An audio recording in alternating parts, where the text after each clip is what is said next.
Kepanikan terjadi saat si jago merah mengamuk dan menghanguskan permukiman.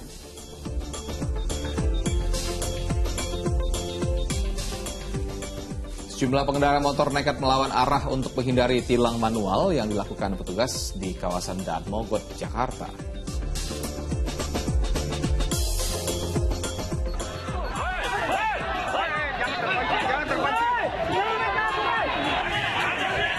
Sengketa lahan yang melibatkan ayah dan anaknya diwarnai kericuhan.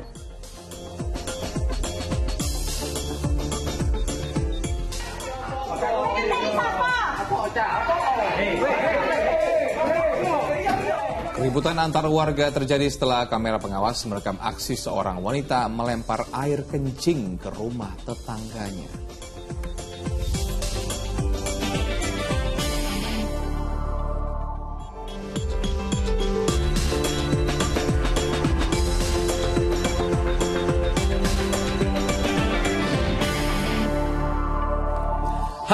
Selamat pagi. Senang sekali saya Asra Cedera Utri Farsa kembali menjumpai Anda di Fokus Pagi hari ini, hari Jumat 12 Mei 2023. Dalam 1,5 jam ke depan kami hadir dengan rangkaian informasi dan peristiwa terbaru yang dihimpun tim redaksi kami hingga dini hari tadi. Inilah Fokus Pagi selengkapnya. Gunung Anak Krakatau yang berada di perairan Selat Sunda, Provinsi Lampung kembali erupsi pada Kamis siang. Tinggi kolom letusan kali ini mencapai 3 km.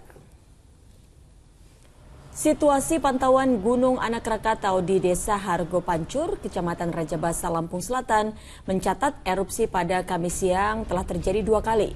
Berdasarkan data dari aplikasi Magma Indonesia (ESDM), Gunung Anak Krakatau telah menyemburkan abu vulkanik sebanyak 2 kali berupa awan hitam tebal.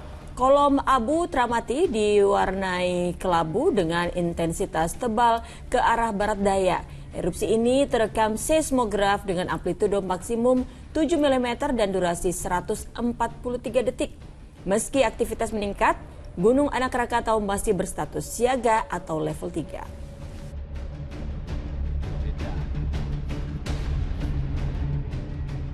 Tiga orang dilarikan ke puskesmas di Ciamis, Jawa Barat setelah rumah mereka terbakar. Sementara di Samarinda, Kalimantan Timur, kebakaran yang melanda permukiman membuat warga panik dan menyelamatkan diri.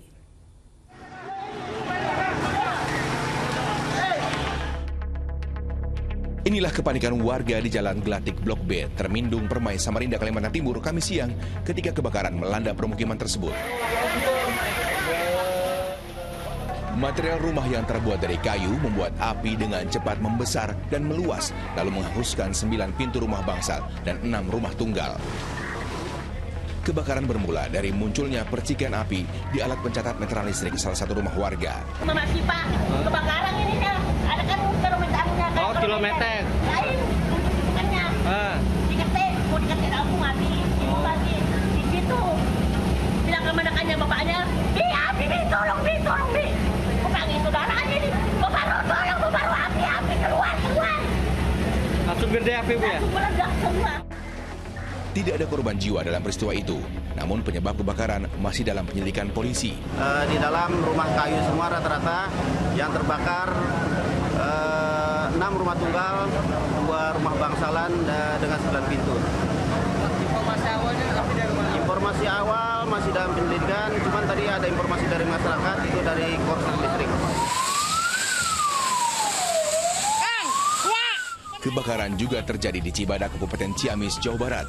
3 penghuni rumah dilarikan ke puskesmas karena mengalami luka bakar dalam peristiwa itu. Untuk wilayah ibu kota DKI Jakarta dan sekitarnya, kami akan hadir dengan sejumlah informasi menarik lain di antaranya. Diduga saling ejek, 2 kelompok remaja saling serang menggunakan senjata tajam dan petasan. Tetaplah bersama Fokus Pagi.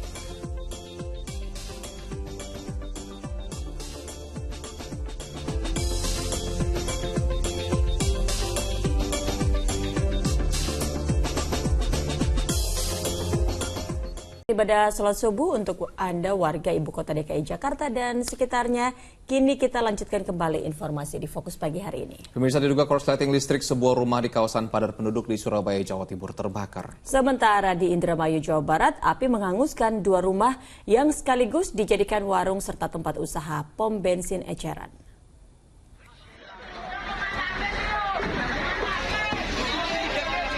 Kobaran api dengan cepat menghanguskan 2 rumah yang sekaligus dijadikan warung dan tempat pom bensin eceran di Desa Kalianyar, Kabupaten Indramayu, Kamis malam.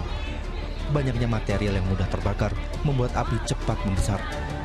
Diduga api berasal dari hubungan arus pendek listrik yang kemudian menyambar mengenai bensin eceran. Api akhirnya dapat dijinakan 2 jam kemudian setelah sejumlah petugas damkar dan mobil pemadam kebakaran dikerahkan ke lokasi. Tidak ada korban jiwa maupun luka dalam peristiwa ini, namun kerugian ditaksir mencapai ratusan juta rupiah. Pemicu utamanya pembeli cuma menyambar ke rumah. Itu dugaan sementara apa Pak? Sampai ini Pak? Dari mana Pak apinya Pak? Sementara di Surabaya, Jawa Timur, kepulan asap muncul dari sebuah kamar di lantai 2 rumah warga pada Kamis sore. Peristiwa kebakaran ini terjadi saat kondisi rumah ditinggal pemiliknya bekerja. Diduga api berasal dari korsleting listrik. Warga yang mengetahui ada rumah yang terbakar langsung berjibaku padamkan api dengan menggunakan alat seadanya, serta mengevakuasi barang berharga lain dari dalam rumah. Kita sempat kerahkan beberapa unit bantuan antisipasi kalau ada rambatan, kalau apinya tambah besar. Tapi alhamdulillah tadi kita datang, apinya sudah dipadamkan oleh warga. Jadi kita apresiasi warga yang sudah melakukan pemadaman awal meskipun pakai selang, pakai air yang tekanannya nggak terlalu besar, tapi itu paling nggak bisa menghambat pertumbuhan api.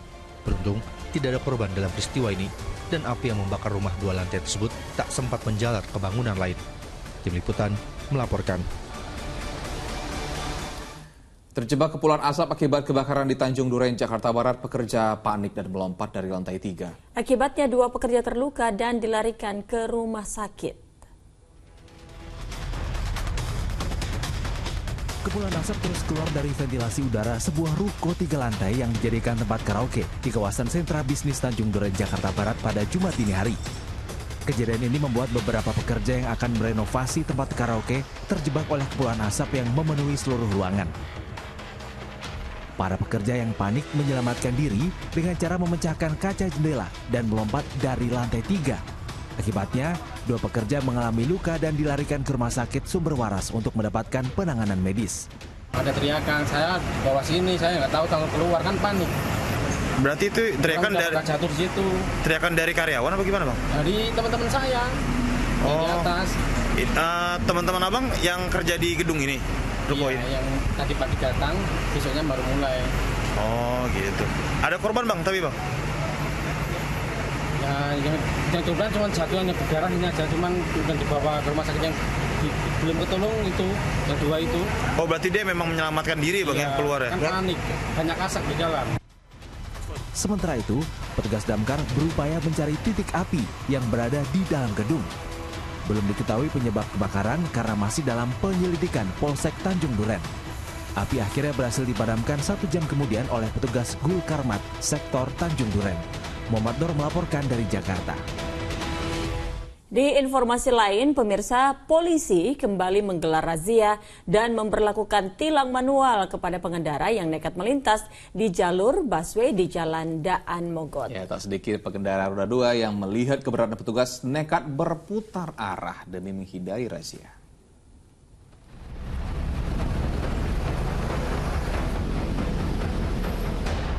Sejumlah pengendara sepeda motor ini seketika kocar-kacir saat melihat keberadaan petugas yang menggelar razia di Jalan Daan Mogot, Jakarta Barat, Kamis siang. Razia ini digelar untuk menertibkan para pengendara yang masuk ke jalur Transjakarta dan yang melanggar tata tertib lalu lintas. Alhasil, banyak pengendara roda 2 yang nekat putar arah demi menghindari razia. Sedangkan pengendara lainnya yang terjaring razia hanya bisa pasrah saat diberi sanksi tilang manual. Bu, Ibu dari mana mau kemana sih Bu? Nganter adik kerja. Udah tahu di hari ini ada tilang manual? Enggak. Boro-boro tahu. Kalau tahu nggak lewat sini. Kalau tahu nggak lewat sini. Tapi tahu Bang, tilang manual udah mau mulai diberlakukan lagi tahu Bang? Nah, nggak tahu. Iya. Terima kasih ya. Gimana Bang? Terima kasih PLI. Masih etle. Oh, tahunya masih etle Bang? Iya. Dalam razia kali ini, sebanyak puluhan kendaraan roda 2 dan 1 kendaraan roda 4 yang melanggar diberi sanksi tilang manual. Pemberlakuan tilang manual tersebut berdasarkan surat telegram Kapolri bahwa kepolisian akan kembali memperlakukan penilangan secara manual bagi pengendara yang melanggar lalu lintas.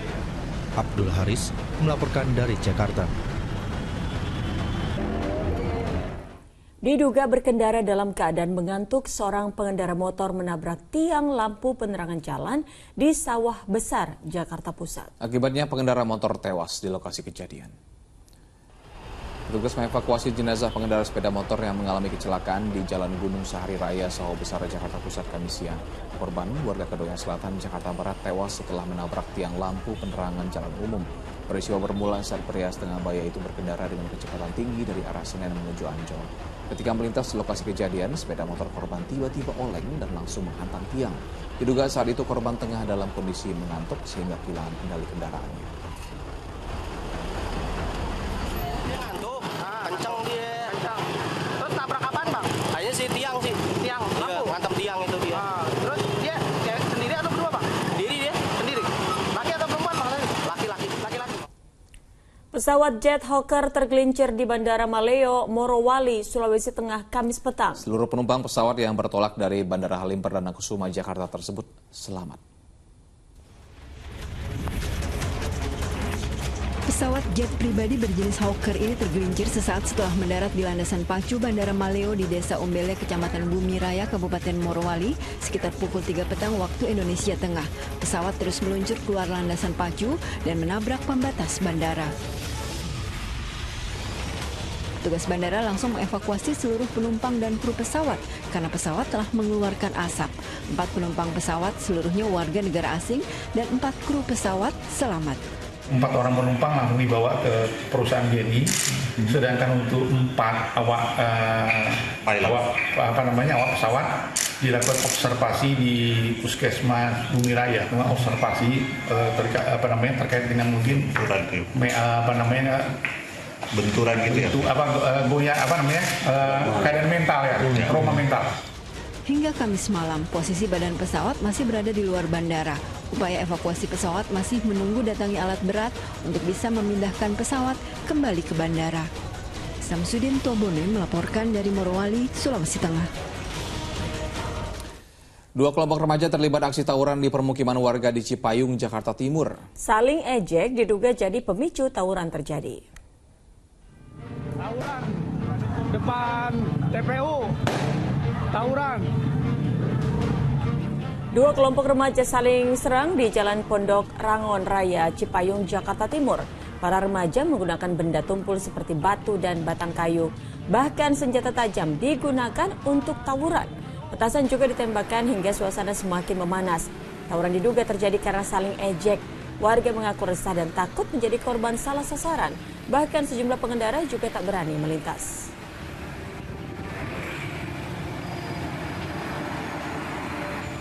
Sengketa lahan yang melibatkan ayah dan anak di Makassar, Sulawesi Selatan diwarnai kericuhan. 1 orang diamankan petugas karena dianggap sebagai provokator.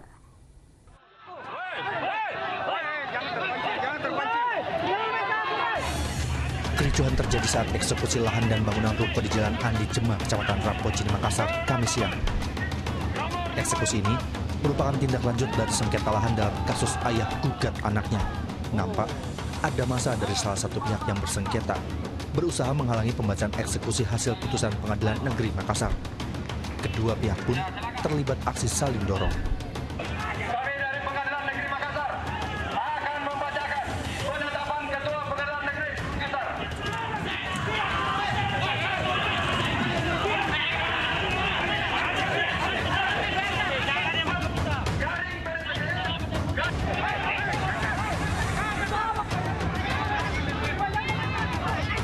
Saat petugas hendak membuka paksa gembok pagar rumah, massa kembali berusaha menghalang-halangi dengan mendorong. Anggota kepolisian pun langsung mengambil langkah tegas dengan mengamankan 1 orang pria yang diduga sebagai provokator.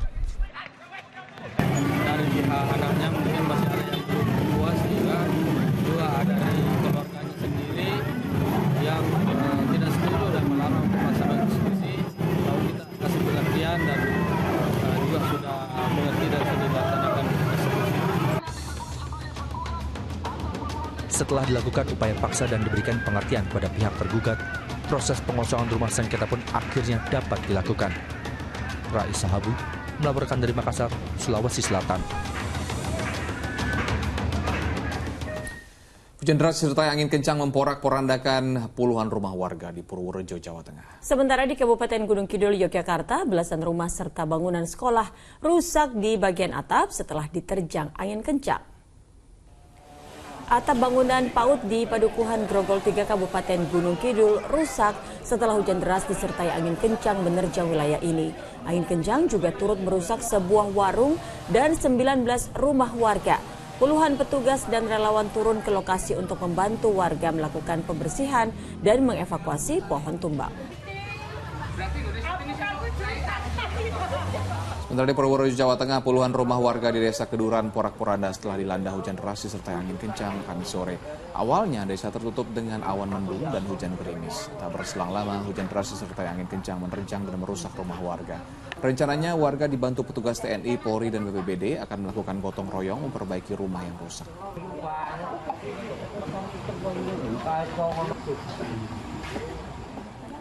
Diterjang banjir bandang sebuah jembatan gantung sepanjang 70 meter di Mamuju, Sulawesi Barat hanyut. Warga meminta pemerintah segera memperbaiki jembatan yang menjadi satu-satunya akses menuju areal pertanian.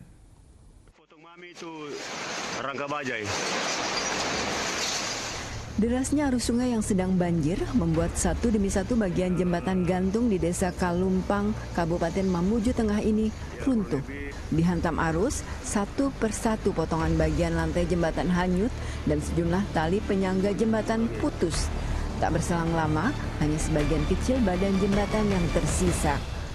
Padahal jembatan ini merupakan satu-satunya akses bagi warga untuk mencapai lahan pertanian mereka. Tak heran warga meminta perbaikan jembatan segera dilakukan. Dari pemerintah kabupaten dan pemerintah provinsi untuk segera membangun jembatan ini karena jembatan ini merupakan satu-satunya akses menuju perkebunan sawah dan ladang petani yang ada di Desa Kalumpang. Selain menghanyutkan jembatan, banjir bandang juga membuat sejumlah rumah di bantaran sungai terendam. Edi Junaidi melaporkan dari Kabupaten Mamuju, Sulawesi Barat. Diduga terjatuh saat mengikuti pertunjukan seni, seorang pemuda tewas terseret arus Sungai Citarum. Jasad korban ditemukan sejauh 40 km dari lokasi tenggelam.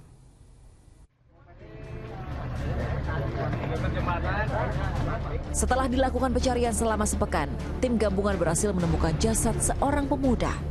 Ya, pria berusia 22 tahun itu ditemukan di Waduk Saguling di kawasan Batu Jajar, Kabupaten Bandung Barat. Dengan terbungkus kantong jenazah, jasad korban lalu dibawa ke rumah sakit untuk selanjutnya disemayamkan di rumah duka di kawasan Solokan Jeruk. Jasad korban ditemukan sekira 40 km dari titik lokasi tenggelam di Sungai Citarum. Kondisi ditemukan meninggal masih menggunakan kostum Anoman seperti saat kejadian dipakai. Diketahui, korban sebelumnya mengikuti pagelaran seni di bantaran Sungai Citarum menggunakan kostum wayang 7 Mei silam. Diduga, korban terjatuh hingga terseret derasnya arus sungai. Dia lari, masuk lagi. Oh, jadi sempat tercebur. Sempat tercebur itu sampai 2 kali. Dari hasil pemeriksaan, tidak ada tanda kekerasan di tubuh korban. Pihak keluarga juga menolak dilakukan otopsi dan menilai peristiwa ini murni kecelakaan. Sementara, jasad korban dikebumikan di pemakaman umum di kawasan Solokan Jeruk. Muhammad Abbas melaporkan dari Bandung Barat, Jawa Barat. Seorang tukang reparasi listrik di Probolinggo, Jawa Timur tercebur ke sumur sedalam 20 meter saat memperbaiki pompa air rusak. Ketika dievakuasi, korban sudah meninggal dunia.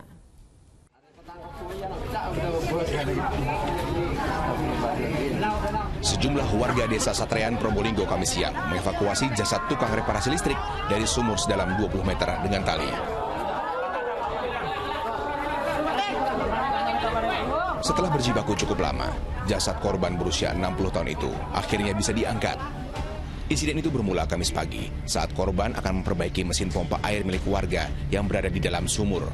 Saat itu, pemilik sumur sudah mengingatkannya untuk pakai tali, namun korban tetap nekat masuk tanpa alat bantu hingga akhirnya terjatuh.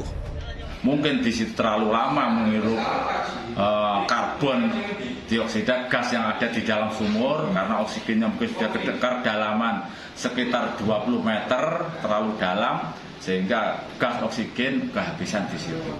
Pasca musibah itu, pemilik sumur memindahkan mesin pompa air keluar sumur, sementara pihak keluarga pun sudah mengikhlaskan kematian korban. Dan Ari Gafur melaporkan dari Probolinggo, Jawa Timur. Pemirsa, kasus viralnya guru SMP membuat video di media sosial terkait pungutan liar terus bergulir. Selama penyidikan, Kepala BKPSDM Pangandaran diberhentikan sementara. Setelah dilakukan pertemuan selama 1 jam, Bupati Pangandaran JJ Wiradinata bertemu dengan Husein, seorang aparatur sipil negara. Dalam pertemuan tersebut, sang Bupati menilai adanya intimidasi dan ancaman terhadap Husein yang diduga dilakukan Kepala BKPSDM Pangandaran. Selama tim investigasi melakukan penyelidikan, Kepala BKPSDM Pangandaran dihentikan sementara dari jabatannya. Yang pertama, kesimpulan saya adalah ada indikasi mengenai intimidasi. Yang paling sederhana adalah orang dipanggil dengan jam. Itu juga merupakan bagian dari intimidasi. Ya, dan lain-lain. Ada mengatakan eksekutor tidak tahu, EPKS tidak tahu. Tapi kalau dia katakan tahu, kan begitu. Nah, ini yang sedang kita dalami oleh tim. Bupati Pangandaran maupun Gubernur Jawa Barat mengharapkan Husein kembali menjadi guru di Pangandaran. Nggak jadi keluar dari ASN ya? Keluar saya jadi ya? Enggak, saya udah ngomong tetap ya? Karena kalau ASN masih pengen di sini karena kebijakan Pak Emil dan Pak JJ saya dipertahankan. Sebelumnya, Husein yang bekerja sebagai guru di sebuah SMP di Pangandaran, Jawa Barat membuat video di media sosial terkait dugaan pungutan liar yang dialaminya saat mengikuti pelatihan dasar ASN pada tahun 2021. Husein mengaku diminta membayar Rp270.000 untuk biaya transportasi. Tim Liputan melaporkan. Di informasi lainnya pemirsa, putri kedua Datuk Sri Tahir, Grace Dewi Riyadi atau yang lebih dikenal dengan Grace Tahir, diperiksa sebagai saksi dalam kasus dugaan gratifikasi yang menjerat mantan pejabat Ditjen Pajak Kementerian Keuangan Rafael Alun Trisambodo pada Kamis sore. Selain Grace, KPK juga memeriksa 3 saksi lain. Usai diperiksa penyidik KPK di Gedung Putih, Jakarta Selatan, Kamis sore, Grace Tahir tidak mengucap satu kata pun. Ia diperiksa sebagai saksi dalam kasus dugaan gratifikasi yang menjerat mantan pejabat Ditjen Pajak Kementerian Keuangan Rafael Alun Trisambodo. Rafael ditetapkan sebagai tersangka penerimaan gratifikasi. Setelah pengembangan kasus, Rafael juga menjadi tersangka tindak pidana pencucian uang. Terkait apa ya? Mungkin klarifikasi itu tadi. Sedang menelusuri perkaranya TPPU. Jadi ada terkait dengan masalah aliran dana dan lain-lainnya gitu seperti itu. Apakah terkait gratifikasinya ya Pak? Ya? Bukan soal tersangka gratifikasi. Oh enggak. Karena beliau masih saudara JT itu saksi gitu. Untuk kasus yang gratifikasinya atau TPPU tadi kan 2 tersangka si RAT. Iya. Di TPPU. Tapi ada barang yang dititipin si RAT ke Grace atau ada nitip uang atau nitip rekening gitu Pak? Nanti kita jelaskan ya.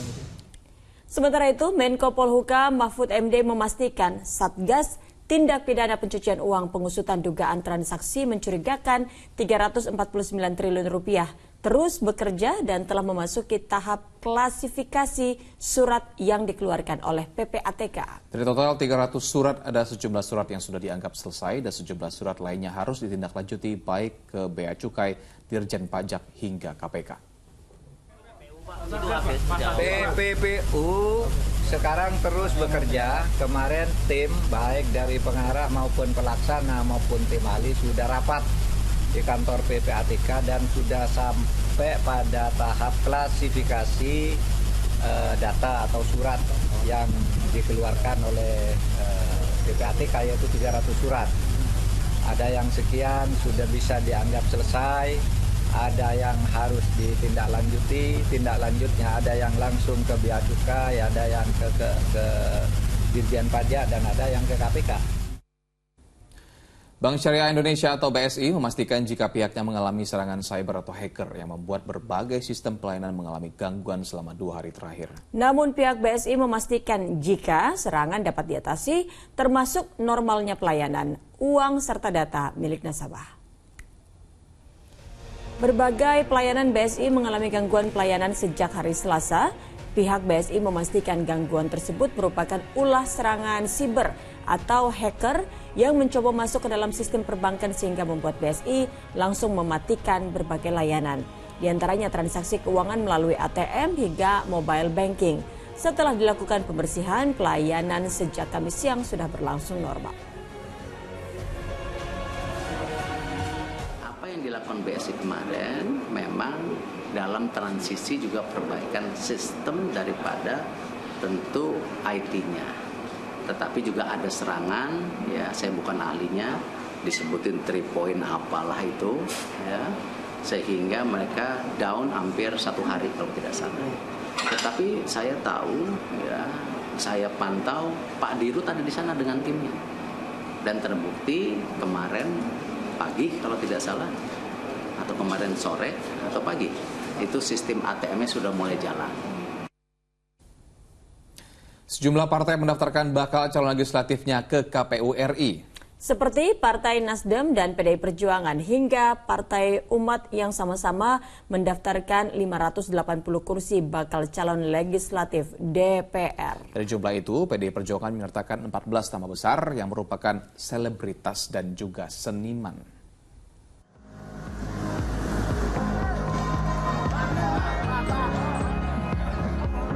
Arak-arakan parade kebudayaan dari rombongan Partai PDI Perjuangan mengiringi pendaftaran bakal calon legislatif di Komisi Pemilihan Umum Republik Indonesia Kamis pagi.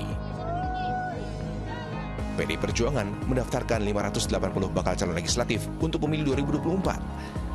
Selain beberapa nama yang merupakan petahana, PDI Perjuangan juga mendaftarkan 14 nama bacalek dari kalangan seniman dan artis yang siap bertarung untuk meraih kursi di DPR RI.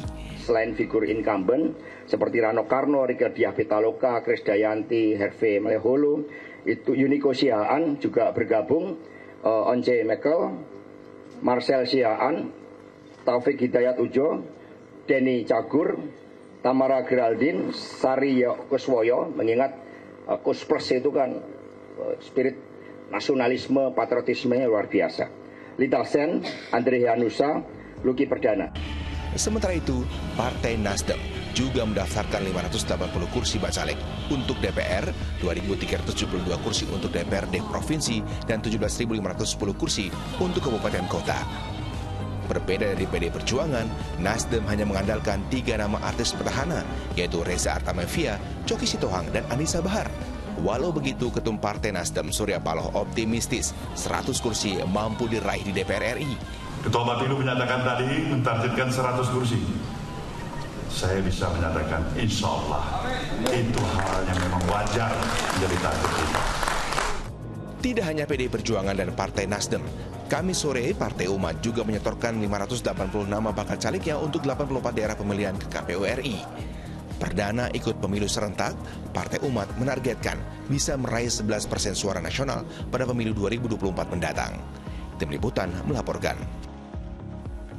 Di informasi lainnya, pemirsa, seorang wanita tega menjual 2 keponakannya yang masih remaja kepada pria hidung belang. Informasi selengkapnya bersama Utri Farza sesaat lagi.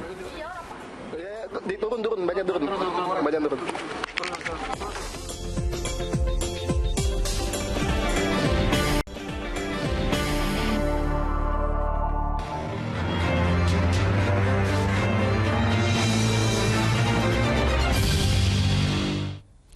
Anda kembali menyaksikan Fokus Pagi bersama saya, Utri Farzah. Pemirsa, lantaran terpergok mencuri motor, seorang pria babak belur jadi sasaran amuk massa di Kelapa Gading, Jakarta Utara. Pria itu sempat kabur dengan motor curiannya dan nyaris dibakar warga yang emosi.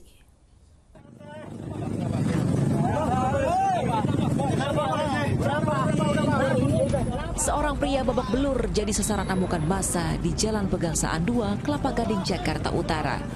Warga tak dapat menahan emosinya karena geram dengan aksi pencurian. Mulanya, sejumlah warga memergoki aksi pria tersebut yang mencuri sepeda motor di kawasan Sukapura, Koja, Jakarta Utara. Terduga pelaku yang kabur dengan mengendarai motor curian akhirnya dapat dibekuk di Kelapa Gading setelah dikejar belasan orang. Amuk massa itu terhenti setelah terduga pelaku dibawa ke Mapolsek Metro Kelapa Gading. Dari arah Sukabura ke sini, maling motornya dikejar sama orang-orang, kena, ya dikepukin, terus dibawa di pos polisi ini, Orchard. Gitu. Berapa orang pelakunya, Mbak? Satu orang sih yang aku tahu gitu. Laki-laki perempuan? Laki-laki. Itu berarti sudah babak belur dia dipukul? Babak belur, ya hampir, ya namanya untung diiniin nama polisi gitu, diamankan. Untuk mengungkap jaringan dan tindak kejahatan lain yang melibatkan terduga pelaku, petugas memeriksanya di Mapolsek Metro Kelapa Gading. Johan Teruda melaporkan dari Jakarta. Sementara itu di Bogor, Jawa Barat, seorang pria dibekuk anggota Satlantas lantaran terpergok mencuri ponsel milik penumpang angkot. Di Jakarta Timur, 2 pria babak belur dihajar warga karena kedapatan merampas ponsel seorang remaja. Dia lagi di belakang. 2 pria yang kedapatan menjamret ponsel pintar milik seorang remaja di Pasar Tablo, Jalan Kayu Mas Raya, Pulau Gadung, Jakarta Timur, babak belur jadi sasaran amukan warga. Keduanya diamankan di pos keamanan lingkungan agar tidak terjadi aksi main hakim sendiri lagi. Dari tangan mereka, petugas menyita sepeda motor serta sebilah golok dan pisau kecil. Kejadian berawal saat korban yang sedang berkendara sepeda motor di Jalan Kayu Putih Tengah tiba-tiba didekati kedua terduga pelaku. Mereka langsung merampas ponsel yang berada di dashboard motor. Korban lalu mengejar sambil meneriaki terduga pelaku. Warga yang berada di sekitar lokasi kejadian langsung mengepung dan meringkus keduanya. Pas teriak-teriak anak saya jamret kayak gini. Jam berapa itu? Tadi jam berapa ya? Tadi jam berapa? Asar lah, asar. Oh, udah handphone lagi dimainin sama anak ibu. Si pelaku ini naik motor. Iya. Terus sempat Incar dia masuk ke dalam, balik lagi langsung kena comot. Sementara itu, seorang pria yang diduga pelaku copet ditangkap anggota Satlantas Polresta Bogor Kota di Jalan Jalak Harupat, Kota Bogor, Jawa Barat, Kamis siang. Saat tas dan celananya digeledah, didapati 3 ponsel serta uang tunai jutaan rupiah yang diduga hasil kejahatannya. Pria itu diduga mencuri ponsel seorang wanita penumpang angkutan kota atau angkot, namun aksinya sempat diketahui penumpang lain yang kemudian melapor kepada polisi yang bertugas mengatur lalu lintas. Terduga pelaku sempat pindah ke angkot lain, namun petugas yang memeriksa semua kendaraan yang melintas kemudian dapat meringkusnya. Diduga pria itu kerap beraksi di dalam angkot dengan modus memepet korban saat kondisi syarat penumpang. Untuk pemeriksaan, pria itu kemudian dibawa ke pos polisi untuk jalani pemeriksaan. Tim Liputan melaporkan. 2 pencuri motor di sebuah kedai kopi di Bogor, Jawa Barat beraksi dengan membawa senjata api. Pelaku diduga sempat meletuskan tembakannya saat aksinya dipergoki warga. Nah, ini yang ngebawa motor udah deg-degan. Dia kenapa nggak dikeplak?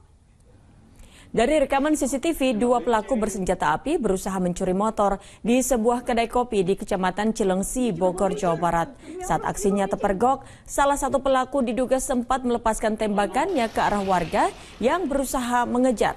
Berbekal senjata api, kedua pelaku akhirnya berhasil meloloskan diri. Namun pelaku gagal membawa sepeda motor incarannya. Pada saat si pencurinya udah mau melarikan diri, dia sempat nembakin pistolnya gitu, Mas. Oh, dia ngeluarin senjata api ya? Iya, dia ngeluarin senjata api dan sempat dilepasin gitu, Mas. Oh, diledakan sempat? Iya, diledakan. Iya, sempat meledak. Suaranya kencang, Teh?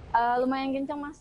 Sesosok mayat berjenis kelamin wanita ditemukan tanpa busana dengan kondisi tangan terikat di sebuah kebun di Tapos, Depok, Jawa Barat. Kuat dugaan jasad tanpa identitas itu adalah korban pembunuhan.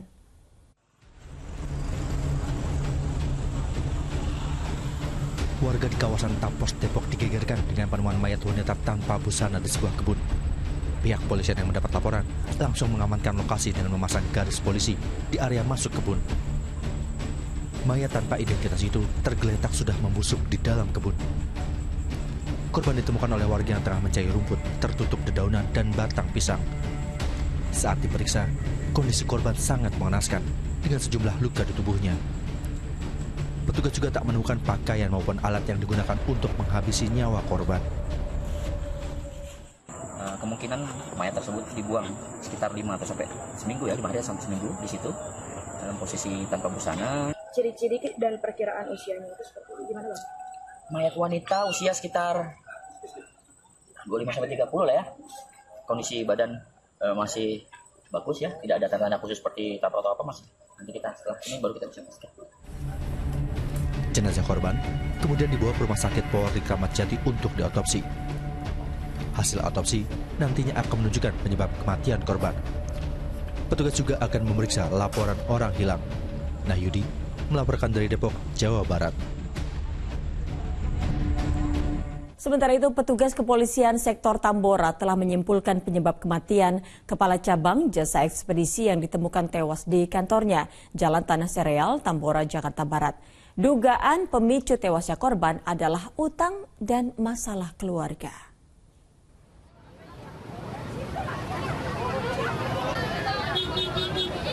Pihak kepolisian sektor Tambora telah menerima hasil otopsi dan keterangan sejumlah saksi untuk menguak kematian Kepala Cabang Jasa Ekspedisi. Korban ditemukan tewas terjerat tali tambang di lantai 3 kantornya di Jalan Tanah Sereal, Tambora, Jakarta Barat, Rabu kemarin. Motif dari kematiannya adalah utang akibat kalah judi daring dan masalah keluarga, yakni pisah rumah dengan istri.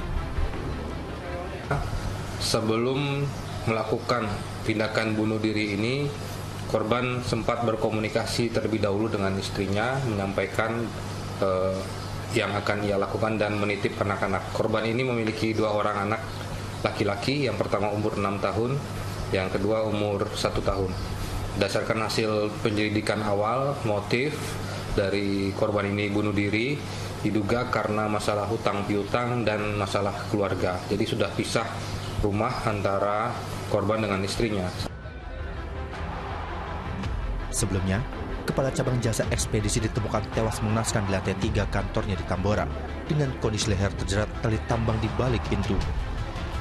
Sejumlah petugas kepolisian dari sektor Tambora dan unit identifikasi Polres Jakarta Barat yang datang ke lokasi langsung melakukan olah TKP.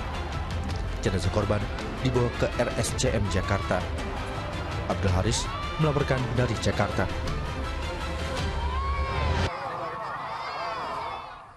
Dari Surabaya, Jawa Timur, Satreskrim Polres Pelabuhan Tanjung Perak telah menangkap 2 remaja yang diduga menjadi pelaku pembunuhan siswi SMP yang jasadnya ditemukan di gudang peluru Kowek. Tersangka nekat berbuat keji karena masalah percintaan dan ingin memiliki ponsel korban. Inilah barang bukti yang diamankan Satreskrim Polres Pelabuhan Tanjung Perak, Surabaya. Di antaranya baju, ponsel, dan kain untuk membekap mulut korban. Barang bukti diamankan dari 2 tersangka, yaitu Y, kekasih korban, dan R yang membantu pembunuhan. Korban mengalami kekerasan fisik dan ditusuk lehernya hingga meninggal. Motif pembunuhan lantaran masalah percintaan dan tersangka ingin memiliki ponsel korban. Akibat perbuatannya, 2 tersangka dititipkan ke lapas anak dan dijerat dengan pasal perlindungan anak dengan ancaman hukuman 15 tahun penjara dan denda 3 miliar rupiah. Hasil otopsi ditemukan beberapa tanda kekerasan, yaitu ada di kepala dan di leher Dari situ kita bergerak cepat ya, Satreskrim dan teman-teman Polsek untuk melakukan penyelidikan. Dan dari penyelidikan itu kita tanya juga ke beberapa rekan korban. Kita dapat mengamankan 2 anak yang berhadapan dengan hukum dan kita amankan dan kita proses lebih lanjut. Polisi meringkus pelaku utama pembacokan pelajar di Simpang Pomat, Kota Bogor, Jawa Barat. Tersangka sempat menjadi buron selama 2 bulan karena berpindah-pindah tempat dan ditangkap di Yogyakarta.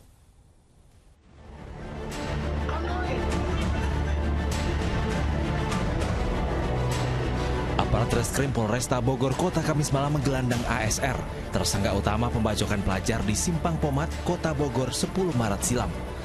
Petugas membutuhkan waktu 2 bulan untuk meringkus pelaku karena kerap berpindah-pindah tempat, mulai dari Cianjur hingga diciduk di rumah makan di Yogyakarta. Petugas terus menggali motif pelaku membunuh korban dan akan menyelidiki pihak lain yang ikut serta menyembunyikan keberadaan pelaku. Tersangka ASR alias Tukul yang merupakan eksekutor atau pelaku pembacokan terhadap almarhum Arya ya, di Simpang Pomat, Bogor Kota. Jadi kita amankan dari Yogyakarta, ya. Hari ini sudah di ruang reserse, kita akan lakukan pemeriksaan. Sebelumnya, 10 Maret lalu, tersangka yang juga residivis kasus jambret bersama 2 rekannya membacok pelajar lainnya hingga tewas bersimbah darah. Korban diserang saat menunggu angkot sepulang ujian semester di sekolahnya. Iwan Kurniawan melaporkan dari Kota Bogor, Jawa Barat. Tim Unit Perlindungan Perempuan dan Anak Satreskrim Polresta Banyumas, Jawa Tengah mengungkap kasus perdagangan manusia dengan korban 2 orang remaja putri berusia 16 tahun dan 13 tahun. Kedua remaja putri itu dijual oleh bibinya sendiri kepada pria hidung belang dengan tarif 300.000 sekali kencan. Turun. Wanita berusia 21 tahun, warga kota Purwokerto ini ditangkap tim reaksi cepat Satuan Reserse Kriminal Polresta Banyumas, Jawa Tengah. Ia diamankan petugas lantaran diduga telah menjual 2 remaja putri yang masih berusia 16 tahun dan 13 tahun kepada pria hidung belang. Padahal 2 remaja tersebut adalah keponakannya sendiri. Dengan iming-iming diberi sejumlah uang, kedua keponakannya dijual kepada lelaki hidung belang dengan tarif sebesar 300 hingga 400 ribu rupiah sekali kencan. Kejadian ini telah berlangsung hingga lebih dari 3 kali. Aksi sang bibi pun terungkap saat kedua korban menceritakan apa yang dialaminya kepada orang tua mereka. Terungkapnya itu dari pihaknya korban itu menceritakan kepada pihaknya orang tua, sehingga orang tua mencari informasi kepada kedua anak tersebut. Karena orang tua itu tidak terima ya, sebetulnya akhirnya melaporkan kepada unit PPM. Ini masih hubungan famili ya Bu, korban sama? Masih ya, tentu Tim Unit Perlindungan Perempuan dan Anak Satreskrim Polresta Banyumas, Jawa Tengah telah memeriksa wanita yang tega menjual keponakannya ini. Ia terancam hukuman selama 15 tahun penjara sesuai dengan Undang-Undang Perlindungan Anak dan Perdagangan Manusia. Mardianto melaporkan dari Banyumas, Jawa Tengah. Keributan antar warga terjadi setelah kamera pengawas merekam aksi seorang wanita melempar air kencing ke rumah tetangganya. Fokus Pagi akan segera kembali bersama Asran Sadi usai jeda berikut.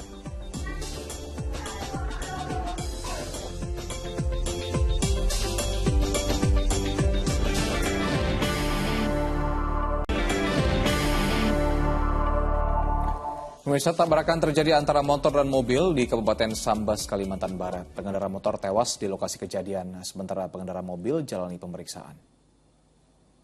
Kejadian di mau menuju Singkawang, Sambas. Jalan Raya Parit Baru, Kecamatan Selakau, Kabupaten Sambas, Kalimantan Barat, seketika ramai didatangi warga. Ya, disinilah kecelakaan terjadi antara sepeda motor dengan sebuah mobil. Mobil berwarna putih itu nampak terperosok ke dalam parit. Pontianak, tetapi jadi barusan ada tabrakan. Akibat kecelakaan tersebut, pengendara sepeda motor tewas di lokasi kejadian. Peristiwa berawal saat mobil melaju dari arah kota Singkawang menuju Kecamatan Pemangkat.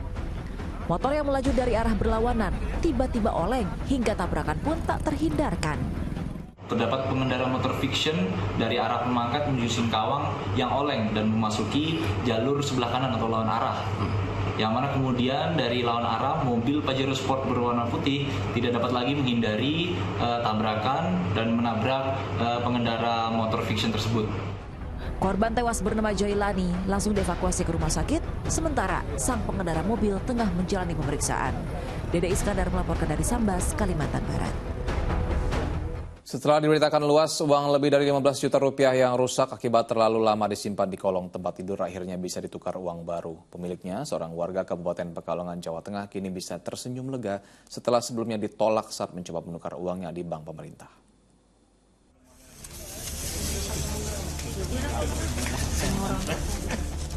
Rustini, warga desa Kedung Jaran, Seragi, Kabupaten Pekalongan, kembali menunjukkan tumpukan uang pecahan Rp100.000 miliknya yang rusak. Ditemani putrinya, Rusmini mendatangi Bank Indonesia cabang Tegal Kamis siang untuk kembali mencoba menukar uangnya. Upaya Rusmini membuahkan hasil. Petugas Bank Indonesia menerima uang sebanyak Rp15.900.000 milik Rusmini yang rusak, bahkan hancur dengan uang baru. Alhamdulillah senang banget bisa ditukar. Terima kasih. Ini berapa berarti yang bisa ditukar, berapa jumlahnya? Ini 15.900.000. Oh, ini yang awalnya sempat ditolak di Bank BRI ya? Iya. Oh. Diarahkan langsung ke sini. Ke Bank Indonesia. Berarti yang tidak bisa ditukar berapa? Yang cuma 600. Itu karena nggak memenuhi syarat itu ya. Tapi tak semua uang rusak bisa ditukar.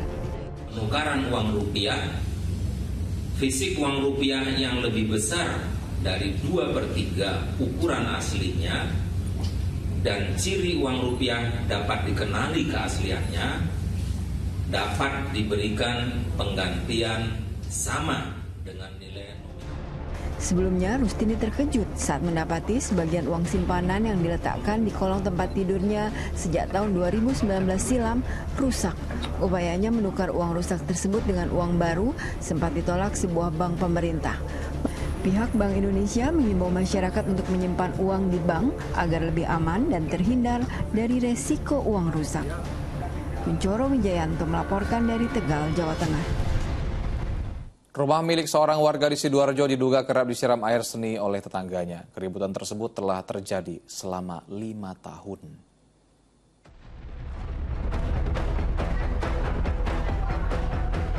Kamera pengawas CCTV ini merekam aksi seorang wanita yang melempar sesuatu ke arah rumah warga di Desa Jogosatru, Kecamatan Sukodono, Sidoarjo. Diduga yang dilemparnya itu adalah air kencing. Diketahui aksi tersebut telah terjadi sejak tahun 2017. Bukan hanya air kencing, sampah serta oli juga pernah dilemparnya oleh terduga pelaku ke rumah milik Wiwik Winarti. Atas aksi tersebut, keributan kerap terjadi antar warga.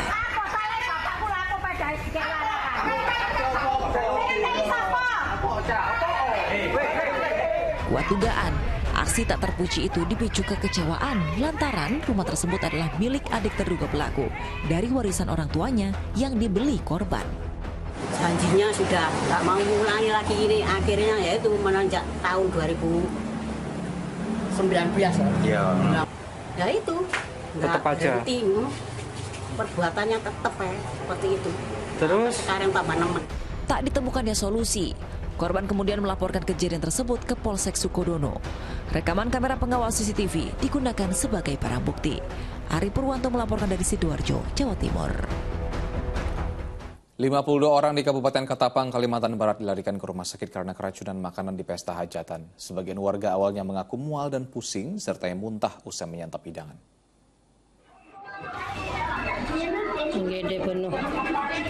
Instalasi gawat darurat di Rumah Sakit Agus Jam, Kabupaten Ketapang mendadak ramai saat 52 warga Kecamatan Delta Pawan mengalami keracunan massal usai menyantap makanan di salah satu pesta hajatan.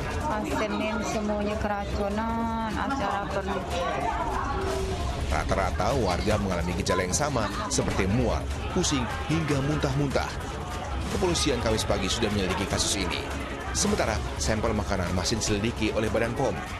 Tindakan yang diambil Polres Ketapang yang pertama mendatangi TKP dan memeriksa saksi-saksi termasuk saksi tuan rumah yang menyelenggarakan hajatan tersebut dan mengambil sampel sisa makanan yang telah dikonsumsi oleh warga yang menyantap hidangan tersebut. Sementara itu, pemerintah Kabupaten Ketapang saat ini sudah menetapkan status kejadian luar biasa atau KLB atas peristiwa keracunan massal ini. Dede Iskandar melaporkan dari Ketapang, Kalimantan Barat. Hari terakhir pelaksanaan KTT ke-42 ASEAN di Labuan Bajo, Presiden Joko Widodo memimpin 2 pertemuan, salah satunya membuka ASEAN Leaders Retreat. Pada konferensi tingkat tinggi kali ini, 3 hal telah disepakati oleh pemimpin ASEAN selama 2 hari pertemuan. Di antaranya penyelesaian konflik Myanmar dan pemberantasan pelaku tindak pidana perdagangan orang atau TPPO. Setelah melakukan sesi foto bersama, Presiden Joko Widodo di hari kedua akan memimpin 2 pertemuan dengan para pemimpin ASEAN. Sesi pertama, Kepala Negara membuka ASEAN Leaders Retreat serta menyampaikan beberapa isu penting dalam pidatonya. Di antaranya, isu Myanmar. Seharusnya tidak boleh menghambat percepatan pembangunan komunitas ASEAN. Pada keterangan persnya, usai berakhirnya KTT ke-42 ASEAN, Presiden Joko Widodo menyampaikan 3 hal kesepakatan yang dicapai pemimpin ASEAN selama 2 hari pertemuan. Penyelesaian konflik Myanmar dan pemberantasan pelaku TPPO menjadi hal utama dalam KTT ASEAN kali ini. Hal yang menyentuh kepentingan rakyat menjadi perhatian penting para leaders, termasuk perlindungan pekerja migran dan korban perdagangan manusia. Terkait Myanmar, pencideraan terhadap nilai-nilai kemanusiaan tidak bisa ditoleransi.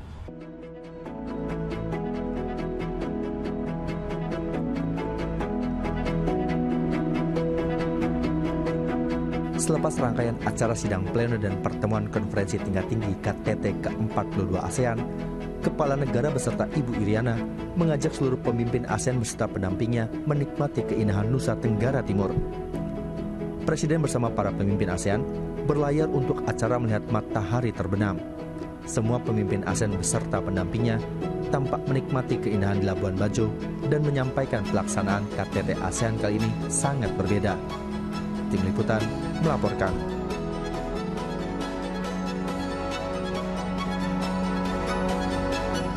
Kita ke informasi seputar KTT ASEAN. Sepeda unik yang terbuat dari bambu akan menjadi souvenir dalam KTT ke-42 ASEAN. Sepeda karya anak bangsa ini akan diberikan kepada para pemimpin ASEAN yang hadir. Layaknya sepeda biasa, tapi bahannya terbuat dari bambu. Yap, karya unik ini merupakan hasil kreasi anak bangsa dari Yayasan Bambu Lestari asal Temanggung, Jawa Tengah. Bahan bambunya asli dari Flores NTT. Sepeda dari bambu ini akan jadi souvenir KTT ke-42 ASEAN di Labuan Bajo, Nusa Tenggara Timur. Dan pengerjaannya memakan waktu yang cukup lama, yakni untuk satu buah sepeda dari bahan baku hingga jadi memerlukan waktu minimal 2 bulan lamanya. Presiden telah menyiapkan sekitar 10 sepeda yang akan diberikan kepada pemimpin ASEAN nanti setelah acara akhir. Presiden Joko Widodo bersama pemimpin ASEAN melakukan 3 agenda terakhir. Mulai dari retreat session, dilanjutkan pertemuan subregional dengan Malaysia, Thailand, serta Brunei, Malaysia, dan Filipina. Agisha Febila, Ahmad Teguh melaporkan dari Labuan Bajo. Tugas damkar sektor Tanjung Priok, Jakarta dililit ular sepanjang 4 meter saat akan mengevakuasi hewan melata tersebut. Proses evakuasi berlangsung menegangkan karena posisi ular berada di atas plafon rumah warga. Dua orang petugas pemadam ini harus menggunakan tangga untuk menjangkau posisi ular sanca yang berada di plafon rumah warga. Proses evakuasi ular di kawasan Danau Agung Sunter, Jakarta Utara ini berlangsung dramatis dan menegangkan.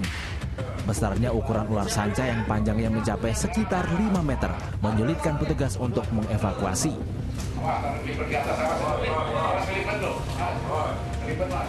Meski salah satu tangan petugas sempat dililit, ular sanca berhasil ditangkap. Tapi di belakang rumah itu kayak ada kebun besar gitu, mungkin dari semalam apa itu udah ada di situ. Karena belakang rumahnya persis kebun. Istirahat ya, melingkar aja di atas dinding. Kira-kira tadi hampir setengah jam lah. Usai dievakuasi, ular sanca dibawa ke kantor suku dinas pemadam kebakaran dan penanggulangan bencana sebelum diserahkan ke pihak BKSDA. Johan Teruna melaporkan dari Jakarta. Polda Metro Jaya memastikan siap untuk menjaga keamanan gelaran konser Coldplay November mendatang. Fokus Pagi segera kembali.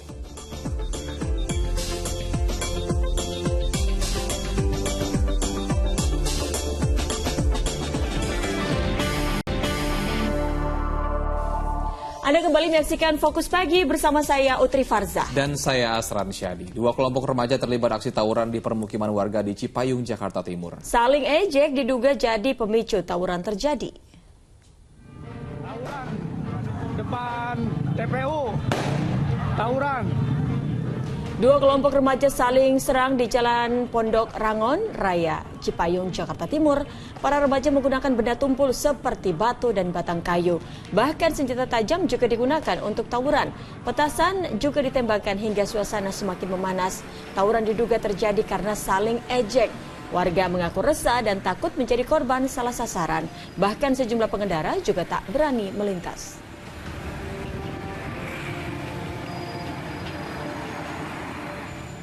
Pesawat jet Hawker tergelincir di Bandara Malio Morowali, Sulawesi Tengah pada Kamis petang. Seluruh penumpang pesawat yang bertolak dari Bandara Halim Perdana Kusuma, Jakarta tersebut selamat. Pesawat jet pribadi berjenis Hawker ini tergelincir sesaat setelah mendarat di landasan pacu Bandara Maleo di Desa Ombele, Kecamatan Bumi Raya, Kabupaten Morowali, sekitar pukul 3 petang waktu Indonesia Tengah. Pesawat terus meluncur keluar landasan pacu dan menabrak pembatas bandara. Petugas bandara langsung mengevakuasi seluruh penumpang dan kru pesawat karena pesawat telah mengeluarkan asap.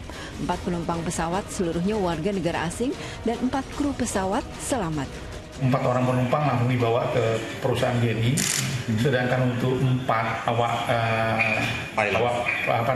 pesawat dilakukan observasi di Puskesmas Bumi Raya, observasi terkait dengan mungkin benturan gitu ya, keadaan mental ya, trauma mental. Hingga Kamis malam, posisi badan pesawat masih berada di luar bandara. Upaya evakuasi pesawat masih menunggu datangnya alat berat untuk bisa memindahkan pesawat kembali ke bandara. Samsudin Tobone melaporkan dari Morowali, Sulawesi Tengah. 2 hari hilang, nelayan warga Lampung Timur, Lampung ditemukan dalam kondisi tak bernyawa. Jasadnya mengambang di perairan pantai tak jauh dari lokasi hilang.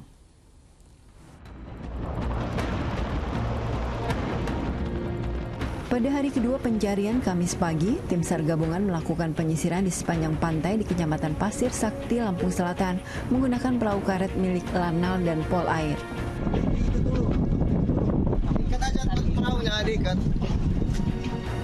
Kamis petang, tim SAR gabungan menemukan korban dalam kondisi tak bernyawa.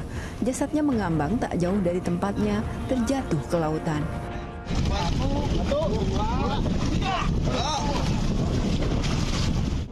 Petugas selalu mengevakuasi jasad korban agar bisa diserahkan kepada pihak keluarga.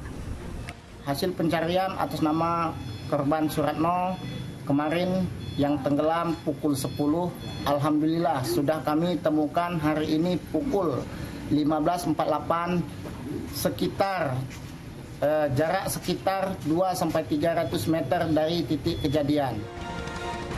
Korban Suratno, warga desa Sido Makmur, Melinting, Kabupaten Lampung Timur, terjatuh lalu hilang di lautan saat memperbaiki perahu di perairan Karyatani Selasa lalu.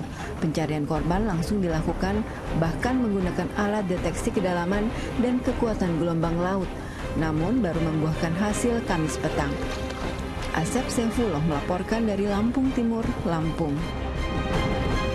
Kasus viralnya guru SMP yang membuat video di media sosial terkait pungutan liar terus bergulir. Selama penyidikan, Kepala BKP SDM Pangandaran diberhentikan sementara.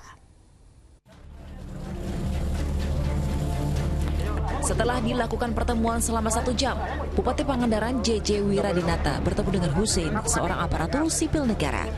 Dalam pertemuan tersebut, sang bupati menilai adanya intimidasi dan ancaman terhadap Hussein yang diduga dilakukan Kepala BKP SDM Pangandaran. Selama tim investigasi melakukan penyelidikan, Kepala BKP SDM Pangandaran dihentikan sementara dari jabatannya. Yang pertama, kesimpulan saya adalah ada indikasi mengenai intimidasi.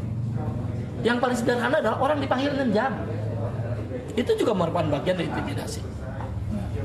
Ya, dan lain-lain. Ada mengatakan eksekutor tidak tahu, EPKS tidak tahu. Tapi kalau dia katakan tahu, kan begitu. Nah, ini yang sedang kita dalami oleh tim. Bupati Pangandaran maupun Gubernur Jawa Barat mengharapkan Hussein kembali menjadi guru di Pangandaran. Nggak jadi keluar dari ASN ya? Keluar saya jadi ya? Enggak, saya udah ngomong tetap ya. Karena kebijakan Pak Emil dan Pak JJ saya dipertahankan.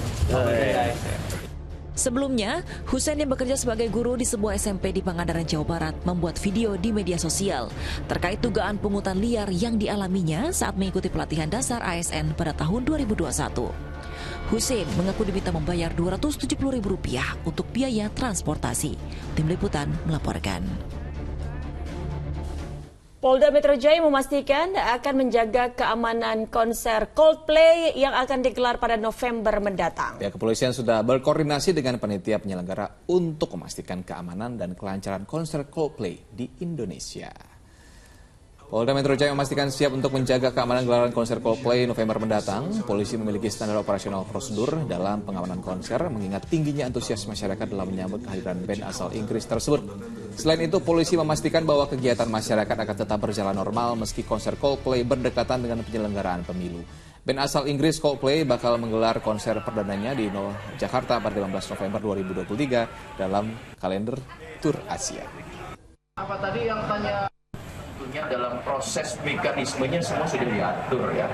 Tentu tidak ada hal yang khusus untuk itu, dan kalaupun harus diselenggarakan kegiatan ini, tentu mekanismenya nanti akan disampaikan secara sama dengan kegiatan-kegiatan sebelumnya. Tangisan sejumlah anak mewarnai hitanan massal di Kabupaten Tuban, Jawa Timur. Sejumlah peserta melampiaskan ketakutan menahan rasa sakit dengan berteriak-teriak sekuat tenaga. Meski demikian, sebanyak 116 peserta berhasil dihitan. Pemandangan berbeda terlihat di halaman Masjid Komplek Pemakaman Syekh Maulana Ibrahim Asmoro Kondi, Kabupaten Tuban pada Kamis siang. Area yang biasanya digunakan parkir kendaraan ini dipenuhi anak-anak yang sedang antre menunggu giliran dihitan. Resah bercampur takut terpancar di wajah para peserta.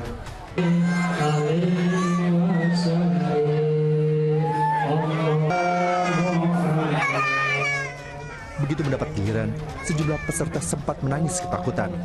Bahkan sebagian peserta berusaha berontak dan mengurungkan niatnya berhitan. Beruntung, panitia dan orang tua berhasil membujuk anak-anak ini untuk tenang serta menjalani hitan sambil memejamkan mata. Meski diwarnai jerit tangis, pelaksanaan hitan massal dapat terlaksana dengan aman dan lancar. Hitan ini bagian dari kegiatan sosial yayasan, jadi tidak dipungut biaya apapun, bahkan perlengkapannya ada sedikit untuk uang saku, baju, kopiah dan sebagainya kita fasilitasi, dan termasuk makanan. Sebanyak 116 peserta berhasil dihitan secara bergantian oleh seorang mantri ahli hitan. Tak hanya diikuti anak-anak dari permukiman sekitar, peserta juga banyak datang dari luar daerah seperti Lamongan, Bojonegoro, Blora, serta Rembang, Jawa Tengah. Sapari Ranuwijaya melaporkan dari Tuban, Jawa Timur.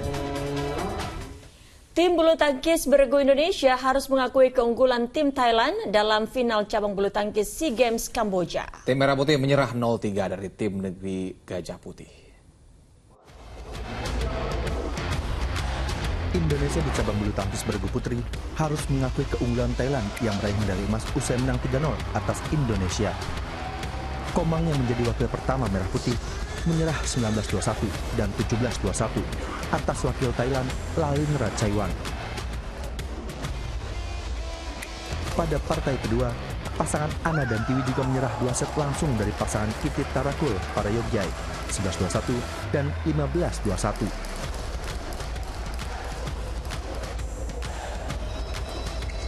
Dalam partai penentu, Esther Nurmi Triwardoyo juga menyerah dari Supindah Katetong 11-21 dan 12-21. Dengan hasil ini, tim bergu putri harus puas dengan medali perak SEA Games.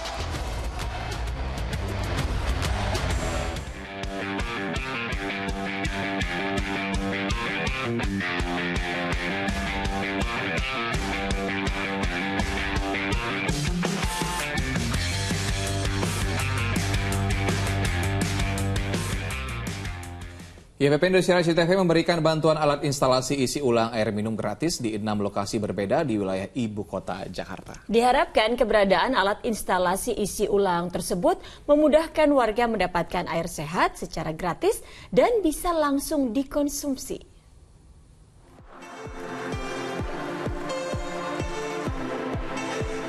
Yayasan Pundi Amal Peduli Kasih YPP SCTV Indosiar memberikan bantuan alat instalasi isi ulang air minum berteknologi ultraviolet bioenergi dan gas ozon ke berbagai pihak yang tersebar di ibu kota Jakarta. YPP SCTV Indosiar melalui Ketua Pelaksana Yayasan Dewi Yudomiranti menyerahkan kepada SMA 1 Budi Utomo, SMA 25 Jakarta, Masjid Al-Muhajirin Jakarta, Masjid Pembina Ancol, Panti Asuhan Siti Khadijah Al-Kubro Lenteng Agung, serta Rumah Sakit Islam Pondok Kopi Jakarta. Dengan adanya alat instalasi isi ulang ini, diharapkan anak-anak hingga orang dewasa yang beraktivitas di tempat tersebut dapat dengan mudah mendapatkan air sehat secara gratis dan langsung dikonsumsi. Dengan adanya air surat ini mereka dapat menghemat pengeluaran setiap bulannya dengan kami sediakan air gratis dari sumbangan dari Yayasan Kerja Amal SCTP ini. Bantuan ini sangat bermanfaat untuk kami di SMA Negeri 25 Jakarta, terutama untuk anak-anak didik kami sehingga mereka mendapatkan air bersih yang layak untuk diminum. Kegiatan bantuan YPP SCTP Indosiar akan terus dilakukan sesuai kebutuhan masyarakat. Tervita Samarta melaporkan dari Jakarta. Memiliki keterbatasan dalam penglihatan tak menyurutkan semangat Ustaz muda asal Garut, Dede Ilyas untuk mengukir prestasi. Atas kiprahnya berbagai prestasi diukir, diantaranya memenangkan ajang pencarian bakat Ustadz dan Ustazah pada Akademi Sahur Indosiar Aksi yang disiarkan Indosiar. Dede Ilyas merupakan ustadz muda asal Garut yang menang pada ajang pencarian bakat Akademi Sahur Indonesia atau Aksi 2022. Di balik luasan Ilyas membaca ayat-ayat Al-Quran, ia memiliki kekurangan pada kedua matanya. Kondisi mata kanan dan kiri Ilyas berbeda. Mata kanannya saat ini harus menggunakan kacamata tebal yang membantunya beraktivitas. Sedangkan mata kiri, Dede Ilyas hanya bisa melihat cahaya yang minim. Pernah menjalani operasi, namun Ilyas tak pernah memeriksa rutin yang seharusnya dilakukan. Isi matanya ini kalau yang kiri ini total gak bisa melihat. Kalau yang kanan ini dulu sempat dioperasi, tapi kemarin tuh ada pantangan ya dari dokter, kayak jangan main bola gitu ya. Tapi kan kaki, ngelihat orang main bola, kaki ini gatel banget pengen nendangin kaki orang, pengen nendangin bola gitu kan. Nah gak kuat saya tuh, akhirnya saya pantangan itu saya langgar, dan akhirnya kena infeksi dan mengharuskan saya ini harus dioperasi lagi. Atas prestasinya menjadi juara Aksi Indosiar 2022, Dede Ilyas mendapat donasi dari Menteri BUMN Erick Thohir untuk menjalani perawatan mata. Pertemuan diawali dengan penyerahan surat garansi atas nama Dede Ilyas dari Kementerian BUMN kepada Rumah Sakit Jakarta Eye Center Menteng. Pembahasan dilanjutkan dengan pemeriksaan kondisi pasien terkini. Terdapat dua cara penanganan kondisi mata Ilyas, salah satunya dengan tindakan operasi. Alternatif kedua, yakni dengan pemasangan protesa mata tridinoh atau mata buatan 3 dimensi. Lebih nyaman memang pakai kontak lens, tapi repotnya pasang lepas itu harus higienis. Kalau nggak higienis mudah iritasi, mudah infeksi. Itu kelemahan pada pemakaian lensa kontak, gitu, soft lens maupun hard lens. Gitu. Sebenarnya kalau mamanya dia rajin, bersih segala, mau pakai lensa kontak, oke. Terbantu juga, dia lebih nyaman dibandingnya sekarang dengan kacamata tebal plus 10. Ya kan, maunya Pak siapa tuh namanya? Ilyas. Pak Ilyas ini takut dioperasi, sementara mau pakai kontak lens dulu, nggak apa-apa. Kita bantu untuk bagaimana penglihatan bisa lebih optimal dibanding sekarang. Nanti sudah berani ya kita operasi. Dede Ilyas selanjutnya akan menjalani pemeriksaan secara lengkap. Dari hasil pengolahan data dan analisa tim dokter, diharapkan dalam 2 atau 3 hari, penanganan mata Dede Ilyas bisa ditindaklanjuti, termasuk jika perlu langkah operasi. Tim Liputan melaporkan.